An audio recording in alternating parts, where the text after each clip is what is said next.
I got to start with this. So he's working for free with Doge. He's kind of put a lot of his life on hold. And you sued Twitter a number of years ago. You just made him pay you $10 million? That's right. That's right. That's right. Well, I sued from long before he had it. Yeah. And I mean, they really did a number on me, you know. And I sued, and they had to pay. They paid $10 million settlement. You're okay with that?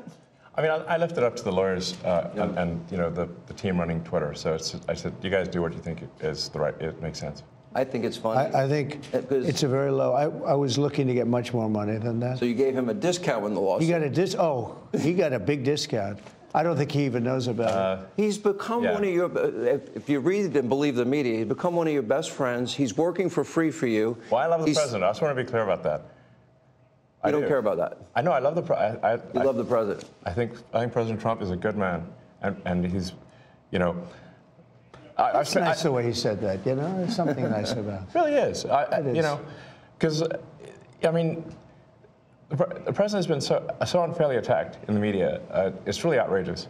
And I've at this point spent a lot of time with the president, and not once have I seen him do something that was mean or cruel or wrong. Not once. You know, I've known him for 30 years. Yeah. And I've never seen anybody take as much as he's taken. Yeah.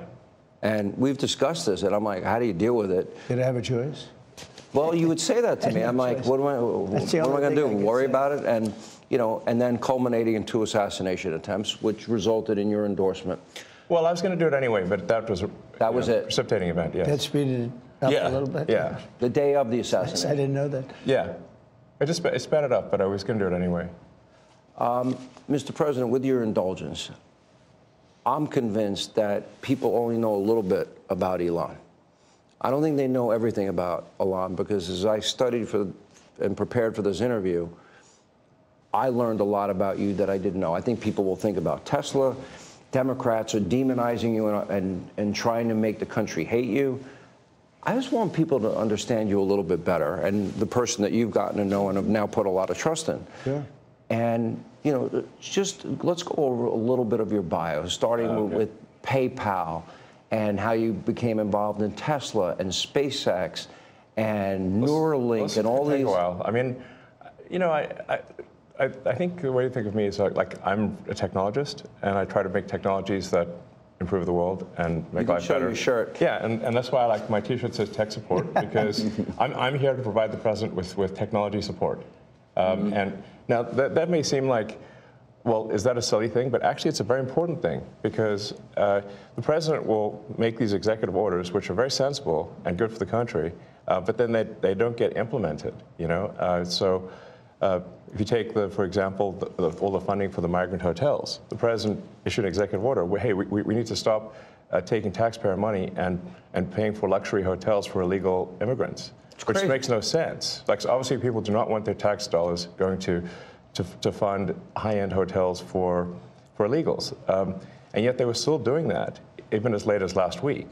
And so, you know, we went in there and we're like, this is in violation of the presidential executive order. It needs to stop. So what we're doing here is one of the biggest functions of the Doge team is just making sure that the presidential executive orders are actually carried out. And this is, I just want to point out, this is a very important thing, because the president is the elected representative of the people. So he's representing the will of the people. And if the bureaucracy is fighting the will of the people and preventing the president from implementing what the people want, then what we live in is a bureaucracy and not a democracy. You're both aware, you have to be keenly aware, that the media and the punditry class, not that, you know, I think you've proven they have no power anymore, because they threw everything they had at you and they didn't win. And that was, you know, the New York Times, Washington Post, 3 networks, every late night comedy show, 2 cable channels. They just threw everything, lawfare, weaponization. Sure. And now I see they want you two to start, they want a divorce. They want you two to start hating each other. And they try, President Elon Musk, for example. You do know that they're doing that to you. Oh, I see it all the time. They tried it, then they stopped. That wasn't. They have many different things of hatred. Actually, Elon called me. He said, "You know, they're trying to drive us apart." I said, "Absolutely." No, they said, "We have breaking news. Donald Trump has ceded control of the presidency to Elon Musk. President Musk will be attending a cabinet meeting tonight at 8 o'clock." And I say, It's just so obvious. They're so bad at it. I used to think they were good at it. They're actually bad at it, because if they were good at it, I'd never be president. Because I think nobody in history has ever gotten more bad publicity than me. I could do the greatest things. I get 98% bad publicity. I could do, outside of you and a few of your very good friends, it's like the craziest thing. But you know what I have learned, Elon? The people are smart. They get it. Yeah, they do, actually. They get it. They really see what's happening. Yes. And at the end of this interview, what I would like is I want people to know the relationship and know more about you. What is the relationship, Mr. President? Well, I respect him. I've always respected him. I never knew that he was right on certain things, and I'm usually pretty good at this stuff. He did Starlink. He did things that were so advanced and nobody knew what the hell they were. I can tell you in North Carolina, they had no communication. They were wiped out. Those people were, you know, they had rivers in between. Land that never saw water, all of a sudden it was a river and a vicious, like rapids. People were dying all over. They had no communication. They said, "Do you know Elon Musk?" They didn't really know I knew him. I said, "Yeah." He said, "Could you get Starlink?" It's like the first time I ever heard of it. I said, "What's Starlink?" A communication system. That's unbelievable. I have it.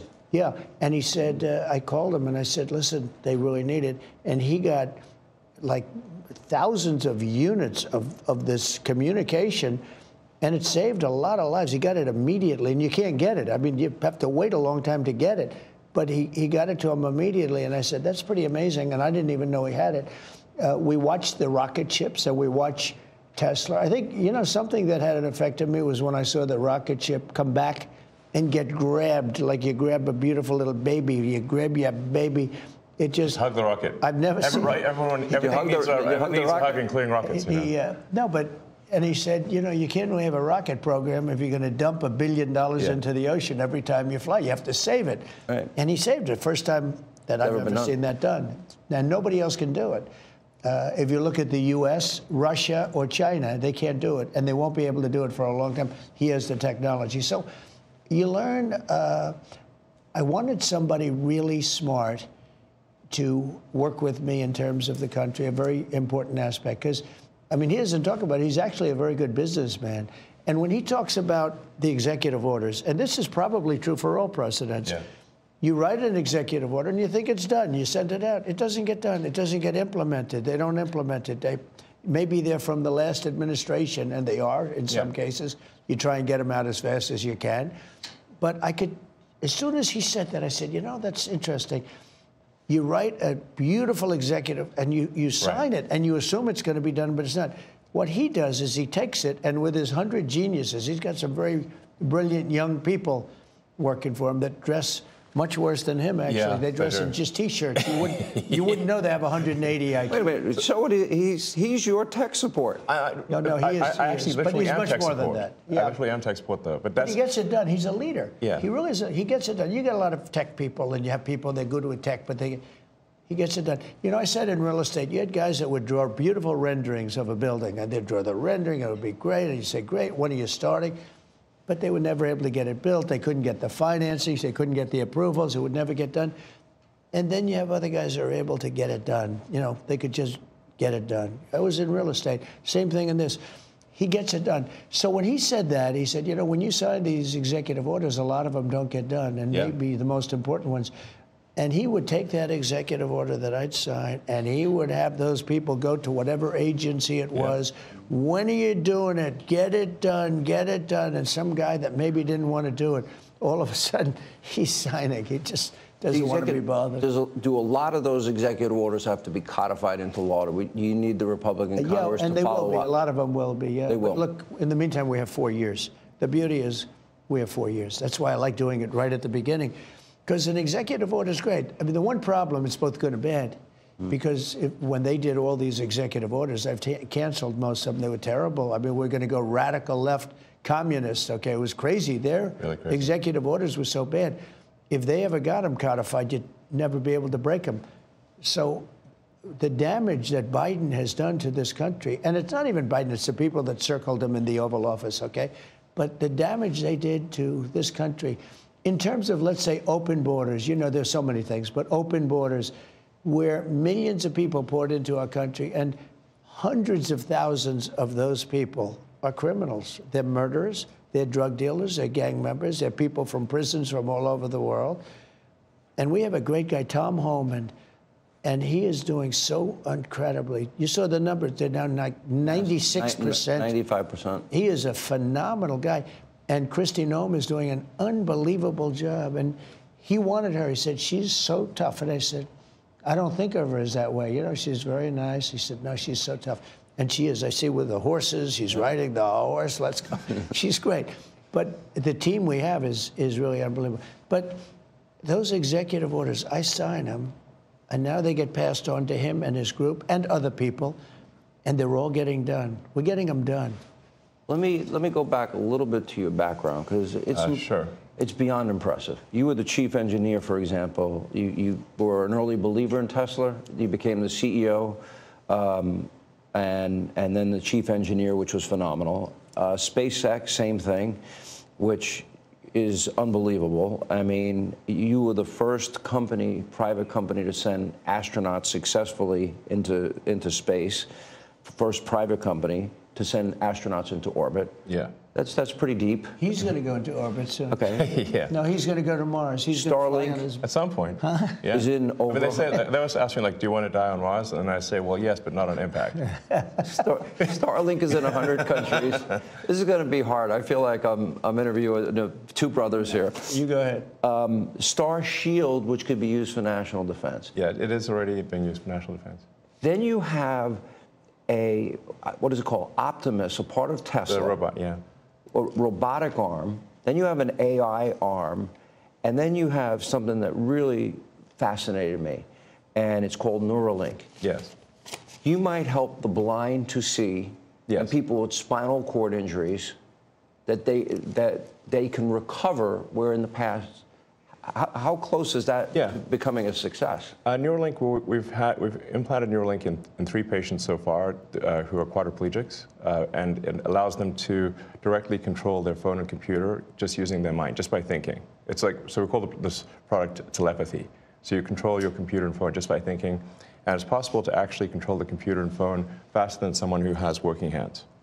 Then the next step would be to add a second Neuralink implant past the point where the neurons are damaged, so that somebody can walk again, and so they can have full body functionality restored. And you like Bobby, right? I like Bobby, actually. Yeah, I think I supported Bobby Kennedy. I think he's unfairly maligned as someone who is anti-science, but I think he isn't. He just wants to question the science, which is the essence of the science. The scientific method fundamentally is about always questioning the science. Well, they didn't tell us the truth about COVID. Correct. That's for sure. Yes. And we learned a lot with the Twitter files. And that just then raises a question. You're the richest man in the world. You may not like that part. Yeah. You're pretty competitive. It's neither here nor there. I've known you a long time. But that's why. But he's on your team. Well, that's true. He can't top that. He's good. You know, I wanted to find somebody smarter than him. I searched all over. I just couldn't do it. Yeah. I couldn't. You really tried hard. I couldn't find anyone smarter, right? So we had it for the country. But this is the thing. We settled on this. Well, thanks for having me. So I'm just trying to be useful. But this is the interesting. This is where we are as a society, and I hate to do this to you, but I'm going to do it anyway. You're doing all of these things. Nobody at Doge gets paid a penny, correct? Well, actually, some people are federal employees. Some are, okay. Yeah, they're helping. But it's fair to say that the software engineers at Doge could be earning millions of dollars a year, and instead of earning a small fraction of that as federal employees.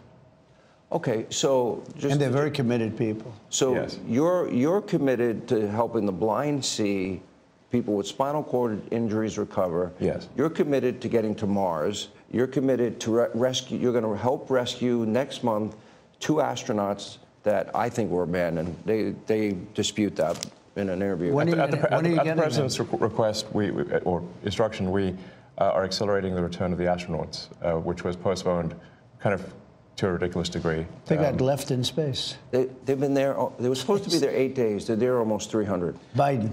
They were yes, they were left up there for political reasons, which is not good. Okay, it's not good. Now, if I had the weight of the pressure of doing that successfully on my shoulders, I think I'd be, you know. But when we spoke before we did this interview, you are very confident. You think this will be a successful mission. Well, we don't want to be complacent, but we have brought astronauts back from the space station many times before, and always with success. Mm-hmm. So, as long as we're not complacent. When are you going to launch? I think it's about 4 weeks to bring them back. About 4 weeks? Yeah. And we're being extremely cautious. Yeah. You now have the go-ahead. Yes. Well, thanks to you. They didn't have the go-ahead with Biden. What's that? He was going to leave him in space. I think he was going to leave him in space. Well, it's like when we were growing up, lost in space. Yeah, he didn't want the publicity. Can you believe it? Unbelievable. And so yeah. I want to echo something that the president said and then ask an overarching question. So people get hit with Hurricane Helene. They have no communication with the outside world. You come to the rescue. You donated that, I believe? Yes. Okay. You donated to the people. He saved a lot of lives in North Carolina. He saved a lot of lives. And California after the wildfires? California, but I mean in North Carolina where they were really in trouble. They had no communication. People were dying. They were dying of starvation. He saved a lot of lives in North Carolina. Okay. Now you're going to rescue astronauts. And now, and again, you do all of this.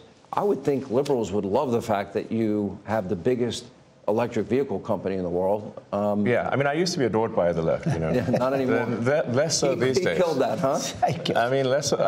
I really did it. Well, I mean, this whole sort of like, you know, they call it like Trump derangement syndrome. Yeah. And I didn't, you know, you don't realize how real this is until like you can't reason with people. So like I was at a friend's birthday party in LA, just a birthday dinner, and it was like a nice, quiet dinner, and everyone was behaving normally. And then I happened to mention, this is before the election, like a month or two before, I happened to mention the president's name. And it was like they got shot with a dart in the jugular that contained like methamphetamine and rabies, okay? And they're like, wow! And I'm like, what is wrong? Like, guys, like, you can't have like a normal conversation. Yeah. And it's like they become completely irrational. He has no idea, but if you're friends with him, you pay a price. You know, it's like I walk in a restaurant in New York and it's like half the room it's daggers and they want to. No, the eye daggers level is insane. Yeah. I mean, there was like I had like some invitation because so I got invited to like basically a big sort of damn event like that was, but it received the invitation like the beginning of last year, and I still attended even after I'd endorsed President Trump, and I didn't realize how profoundly that would affect you know, how I was received. I mean, I walk into the room and I'm getting just the dirty looks from everyone. Like, if looks could kill, I would have been dead several times over. But that was not before Trump. Like, ashes on the floor. Before Trump, that never happened, right? No.